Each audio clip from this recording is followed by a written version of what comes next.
Hello, this is Yahweasel, this is Radical Dreamers. I have absolutely no idea why I rolled that R, I just felt like it. And from here, the passageway stretches to the right and left. We want to get back to the treasure chamber. I'm not completely sure.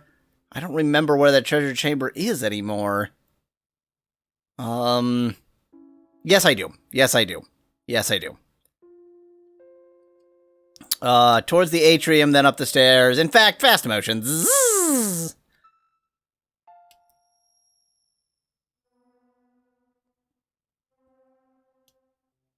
Okay, I thought this was the treasure room, but it doesn't say. Most of the time when you've already been to a room, it says so. Oh. Where the hell is this? Had I not gone here before? Did the room change? All I did was go upstairs and down the corridor. Okay, this seems to be Viper Manor's ballroom. Beautiful decorative ornaments rest on a large table in the center of this huge hall. Rows of huge pillars are lined up on both sides, adorned with sculptures of birds and various other animals. What a bizarre way to put that. Sculptures of birds, mainly. Also a few other animals. At the far end of the room sits a gigantic organ, taking up the entire wall. Its pitch black aura beckons us. Countless number of candles provide a soft, flickering luminescence to the room. Everything around us shimmers in the dim candlelight. Various portraits have been hung high up on the walls, depicting all sorts of well-dressed people. From what I can gather, they are high-quality oil paintings. They all have a similar sort of morbid gaze in their eyes, though. Who could these be? Lynx's relatives, maybe? Of these, a portrait of a young lady in a pink dress catches my eye. Wait, what was that? I swear she looked at me just then. It's just one of those portraits where they sort of hollow out the eyes, so any direction you look, it looks like she's looking at you. It's not real, it's just in your head. Come on, Serge. Time to put away the ghost stories. It's just my imagination acting up again, I tell myself.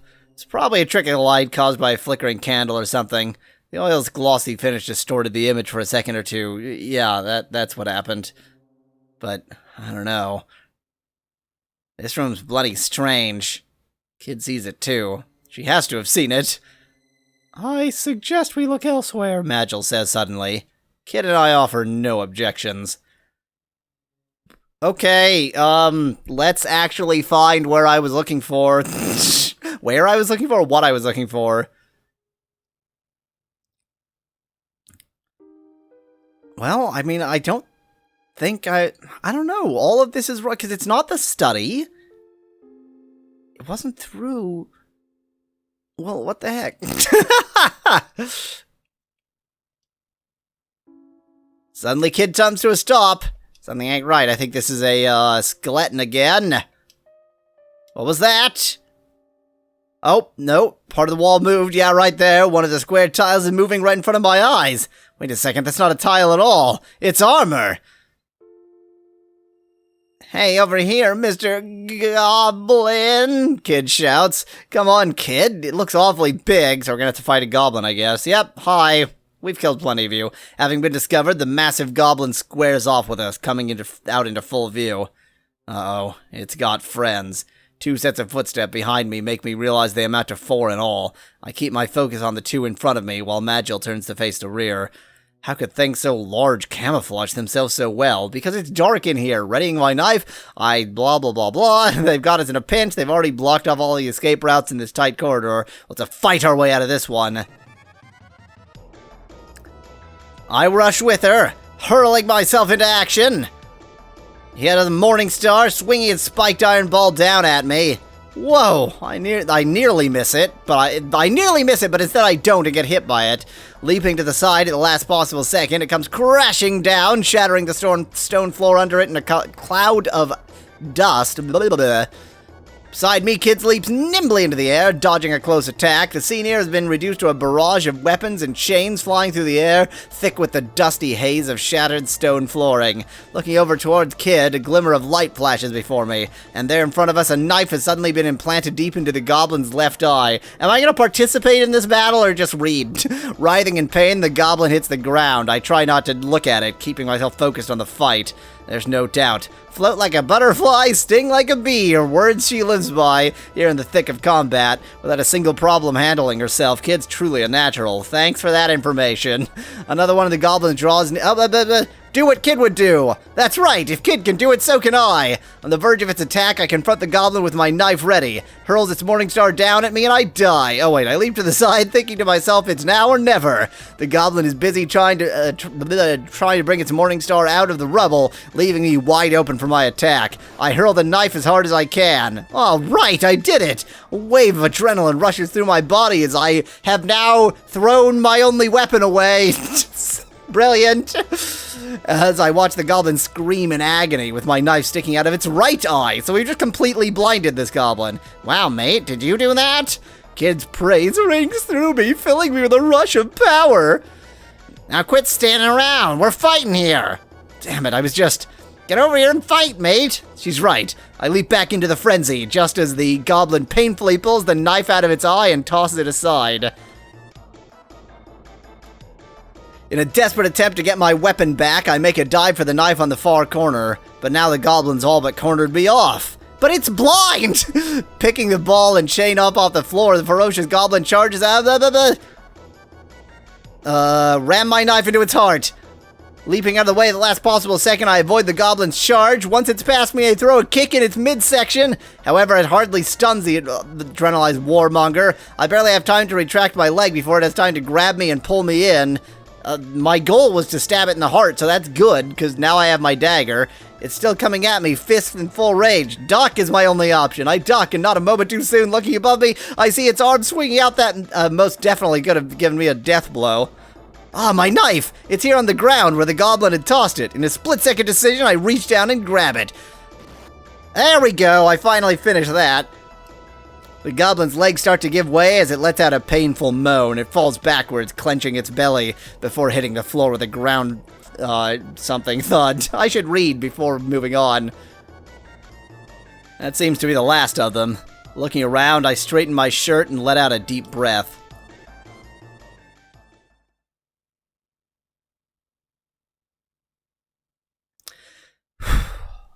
I really think I'm barely hurt. Yeah, I didn't get hurt at all. I did that well. Not bad, Serge. Not bad at all, Kid says, catching my eye. A few moments pass, and she's still staring at me, smiling. Oh, man, what do I do? Should I say something? The writing, some of the writing is good, and then there are these moments where it's like, why? Why the extremes?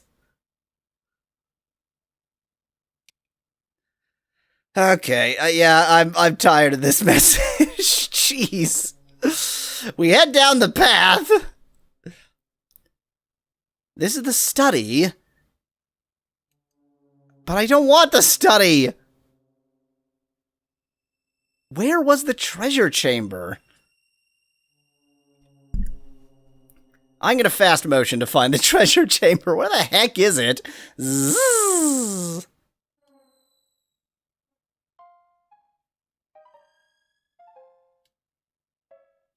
Was it this firm-looking set of doors on the left? I think that the castle is actually Oh. No, it is... if there's anywhere... Oh, you know where the Einlanzer would be? The armory. The armory. That would make sense. It's an armory. I'm a moron. Let's go back to the armory. How's that for an idea?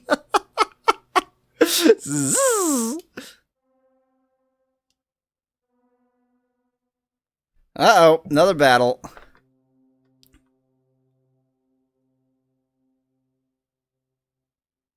After a while, I start to see some sort of white mass. Is this going to be a skeleton again? Oh, yes. Skeleton? Yes. Yahweasel cast death. Victory! That was literally an exact repeat of a battle I've done before, like every action. Now you've had enough, Kid says to the dead skeleton. I'm barely hurt at all, yay! Zzz.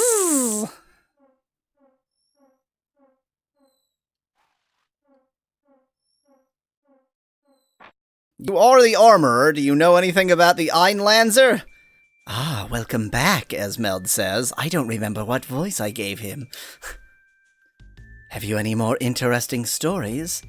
Well, Ah, young master, allow me to humbly depart some age-old wisdom.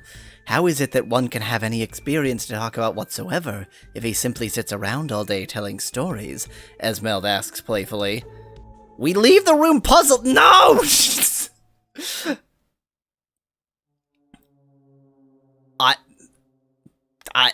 I have no idea where the Einlanzer would be then. I guess it could be in the Lynx's chambers. I'm gonna check Lynx's chamber, and if it's not, well, it could be in the study. It could be freaking anywhere. I'm gonna check Lynx's chamber, and if it's not in Lynx's chamber, then I guess I'm going to be confused. If it's not in Lynx's chamber, then I'll just go to the trap room again and get killed.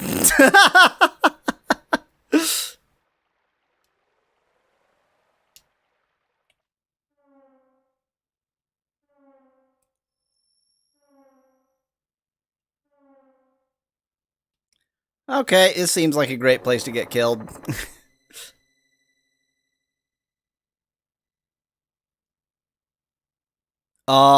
Yup. Lynx!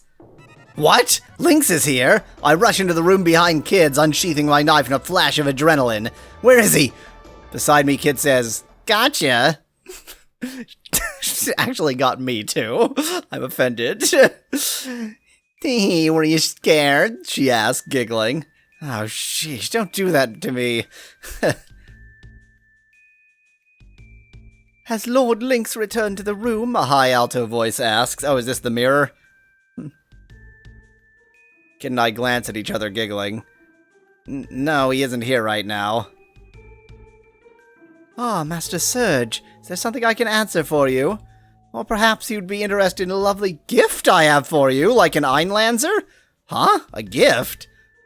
Only a modest token of my appreciation for you and your comrades. I present you with a personal invitation into the realm of the Looking Glass if you are interested. Sure, I like breaking reality. Wow, really? Yes, but we must hurry. Time is of the essence. I look towards the dark, rippling surface of the mirror. Slowly, okay, it's not even a choice. I'm just gonna do it, apparently. Slowly, I reach my hand out towards it. Feels like my hand is being submerged in water, passing straight into the mirror. Suddenly, there's a slight pull. I try to retract my arm, but the harder I pull, the further I seem to be getting drawn in. Master Serge, take your hand out quickly! Just then, a crack streaks across the mirror. What's going on? Amidst my struggling, I see a crack starting to streak down the mirror's glass. Save yourself, Master Serge, please, before I am forced to consume you. What? Kid starts pulling with me, despite the increased force drawing me in. I'm now into my shoulder in this thing. On the count of 3, I yell. 1, 2, 3! We tumble backwards, falling onto the couch. I look at my arm in a daze. It's fine. Shaking myself off, I return to the mirror, now even more cracked since I last saw it. Lynx planned to seal you all in the mirror, the statue says, sobbing. Each time it speaks, another crack seems to be running into it. This isn't all. I had alerted Lord Lynx of your presence long before you'd known of me. Why? Lynx has already taken away everything I have. He refused to allow me to leave Viper Manor, coercing me to be the mansion's eyes and ears, promising he would someday set me free. Hanging her head low, the Venus statue speaks in a quiet, solemn voice. However, it was simply another one of Lord Lynx's schemes. No freedom is worth stealing another's for. I would rather destroy myself than become another murderer. As yet another crack appears, a large piece of the mirror breaks off, falling to the ground. No, don't! I yell, grasping the mirror. Oh, good, because it was gonna kill you a second ago, so now grab it. A huge crack streaks across the entire mirror, preventing me from seeing almost any of the statue. The statue's lips can be seen moving faintly from beyond the now heavily cracked mirror. but no words can be heard. Boy, wouldn't this text have been even better if they had punctuated it with actual cracks in the displayed mirror on the screen? I don't think that would have been that many more sprites to add to the game. As the mirror shatters, the cloth that was covering it conveniently comes back again by magic. I silently bend down and gather up all the shards. Putting them on the desk, I look into the kaleidoscope of reflections. Serge? From behind me, I hear Kid's voice. Let's go, mate. As I leave the room, I quickly look over my shoulder, looking at the smashed mirror. I stop for a second, hoping to hear a voice, but all I hear is silence. Okay, that's not where we get the sword.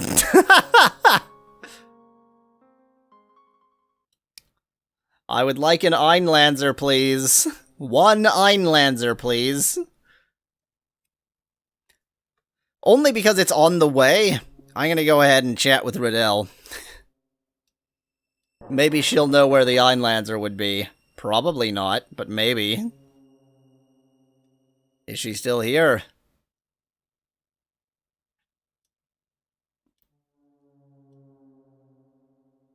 Hello? There it is! Hi! Riddell sits on the sofa, lost in thought. She seems to be staring at something on an armrest nearby. Coming over towards her, I see it's a faded photograph. Apparently we live in a time when photographs exist. Just a nice little side note. She looks up, kindly beckoning us to come over. This is one of those time periods where photographs exist and guns do not. Is there something the matter? Yeah, where's the sword? Well, about that sword... Yes, the ancient holy sword Einlanzer. I do not know where it has been stored, but I know it can be of use, blah blah blah. Okay, gotcha, Kid says, heading back to the door. Be careful, Riddell says in a sweet voice. Without turning around, Kid asks Riddell, Hey, darling, you think you could lend us a hand and tap into that special power of yours that you were talking about before? Riddell remains silent. Well, why is that old man locked up down there? Looking downward still, Riddell says nothing. Keep silent if you want, but remember we're not your tools of vengeance. We act out of our own will. Don't underestimate us, Kid says. I know, Riddell answers in a whisper. As we leave, I can't help but feel sorry for Riddell. Looking at her through the doorway, she sits motionless, staring at the floor.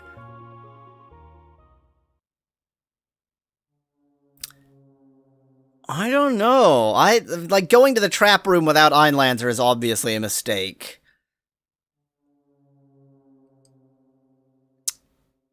I haven't really solved the mystery of, the catacombs. I don't know if I've learned anything helpful, but I can check.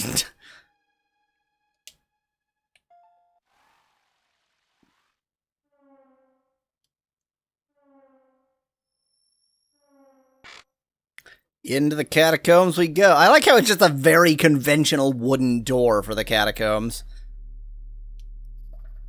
Yep, this is the same. Hey, old-timer. Still caught up in a maze of thoughts, the old man just sits there, mumbling to himself in the dark.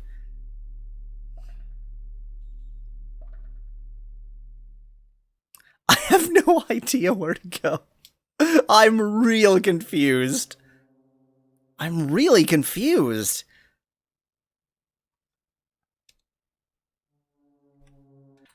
Okay, this whole sort of castle whatever is a bit linear in that there's sort of one long hallway through everything with a few little side paths. So I think I'm just gonna basically walk the entire way and go into every room. I mean, I got nothing left to do.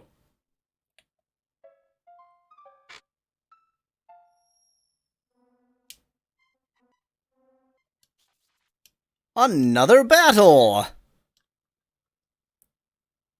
What we fighting? It's gonna be another skeleton. It's a white mass. That sounds like a skeleton to me. Yep, that's a skeleton. You always will cast death.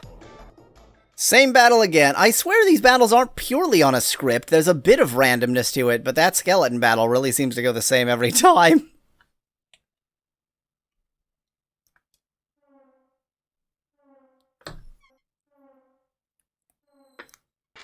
Into the study, for nothing to be here for us. We've seen enough here, says Magil. Let's search somewhere else. Okay, that was fun.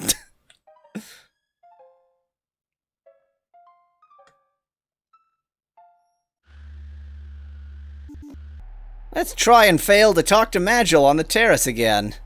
Well, nice moon tonight, huh? I say, because I'm an idiot. Faint smile emerges beneath the shadow of his mask. Looking up at the tall, looming figure of Magil, the weight of my situation strikes home once again. Here I am, standing here with a powerful mage on the doorstep of a deadly mansion, trying to steal a priceless jewel, all while sneaking around, avoiding a maniacal tyrant. Well, hey, it's been a wild night so far. I wish all my life could be this interesting. Do not confuse fun with recklessness, Serge. It may be nothing more than mere luck that has allowed us to avoid death so far. Come on, we don't have time to loaf around. Let's get back to work, I hear kids say, switching from my voice to hers mid-sentence. Seems we got ourselves into a bit of a mess here, eh, Serge? Better get our arses in gear. Yeah.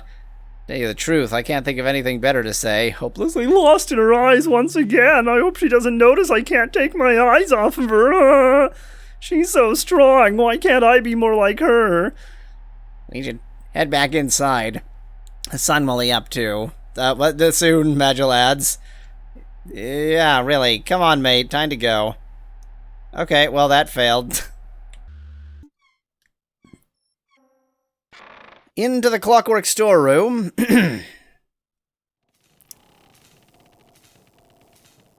No sign of the hooded lady. Oh! Okay, it's just here. We rush over towards the sword. Looking down at it, Magil starts to speak. This may be what we're looking for.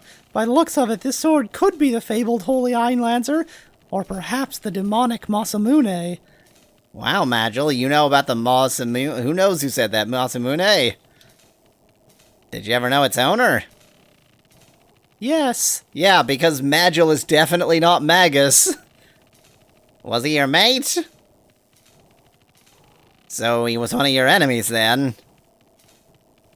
No. Well, hey, Serge, take this thing. Huh? Come on, you don't expect a fair maiden like me to carry this bulky thing all over the place, do you? Well... Okay, fine. I grit my teeth and remind myself it would get me absolutely nowhere to try to argue with her. So it was just in here. We just had to go here. So I go to Kid's side and pick up the sword, just as I was told to. Ugh. Jeez, it's heavy. Okay, let's get our arse into that bloody torture chamber. I can almost smell the frozen flame from here. I follow Kid out of the room, dragging the heavy sword. I literally just had to go there. That's it. That's all. So simple. Okay, onwards we go towards the torture chamber. I believe that's up the staircase is the treasure room. I believe it's this one, the stoic-looking door. I've got the Einlanzer, so now I can wave it about. I look up, remembering the deadly ceiling. I'm definitely not going to repeat the mistake of overstaying my welcome here, especially after hearing what Riddell had to say. Somewhere inside this room, there has to be something that will bring that old man back. But what? Just as I thought, Magil says dryly, examining the cracks in the floor. Kid and I walk over, kneeling down where he's at. Between one of the cracks, between the floor stones, there's a thick, smelly, butter-like substance that's been jammed into it among the stains of blood.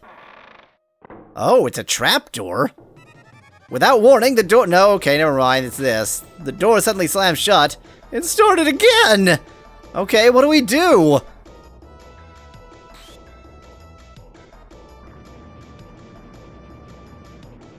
Use the sword somehow. We have to use the sword somehow, Kid yells, her voice almost inaudible thanks to the ceiling's deafening screeching. That's what I just said! But how? Thrust the sword into the buttery floor. Thrust the sword into Kid. Okay, I'm not gonna do that, as funny as it is. With as much power as I can muster, I lift the heavy sword up and plunge it into a crack in the center of the floor. Huge jolt runs through the room. Bolts of light scatter in all four directions from the sword, running down through the floor, then up the walls. Reaching the ceiling, the deadly contraption groans and then comes to a halt. I really want to stab Kid for no reason. I need to know what that message is. I need to know. I'm gonna back up and we're gonna learn what that message is.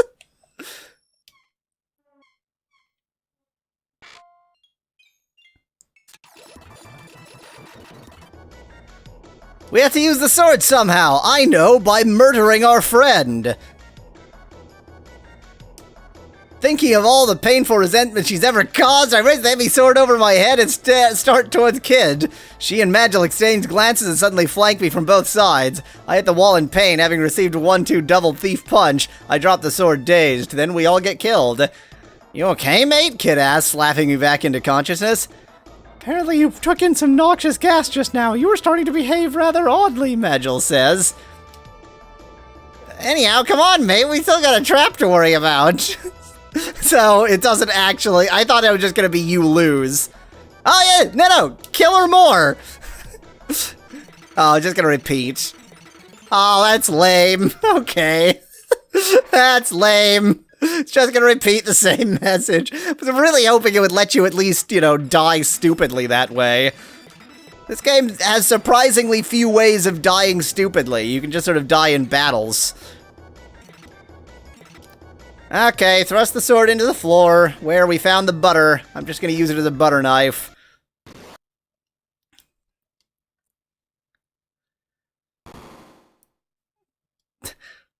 Bolts of light scatter in all 4 directions. We can't be bothered to animate it, though.